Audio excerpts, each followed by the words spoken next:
Alors, concernant le profil de nos touristes, je dirais tout d'abord qu'il y a un tourisme de mémoire, c'est-à-dire un public qui est attiré par les hauts lieux historiques et qui en font une destination, puisque les vacances, c'est aussi un moment privilégié pour pouvoir se souvenir. Parmi ce tourisme de mémoire, nous attirons également des étrangers qui visitent les lieux de mémoire situés tout au long de la ligne de front occidentale et qui s'arrêtent chez nous. Je dirais également qu'on attire beaucoup de familles et de scolaires, et enfin du public qui vient de la région parisienne et qui a pour objectif de s'éloigner de la capitale le temps d'un week-end.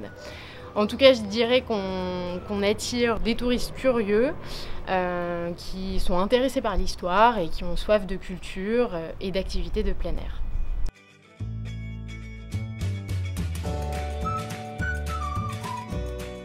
Alors, concernant le parcours de visite des touristes qui viennent sur le musée territoire 14-18, ils viennent sur notre territoire pour découvrir des lieux symboliques qui ont fait l'histoire de France, qui sont connus par le grand public et à l'international.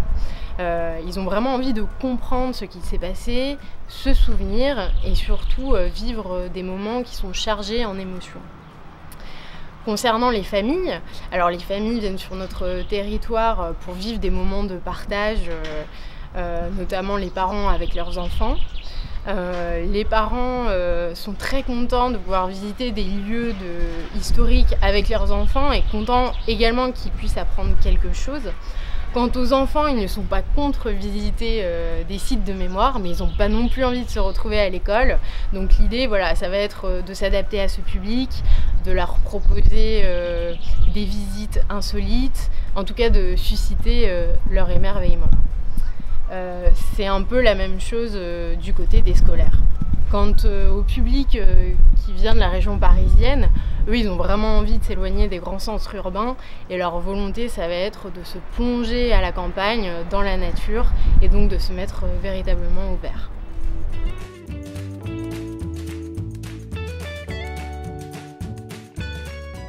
Alors le musée territoire 14-18 est situé en Picardie, qui fait désormais partie d'une région montante, la région des Hauts-de-France, qui s'est fait connaître par son activité touristique et culturelle, notamment lorsqu'on pense à l'inscription au patrimoine mondial de l'UNESCO du bassin minier ou du Louvre-Lens ou de l'île 3000.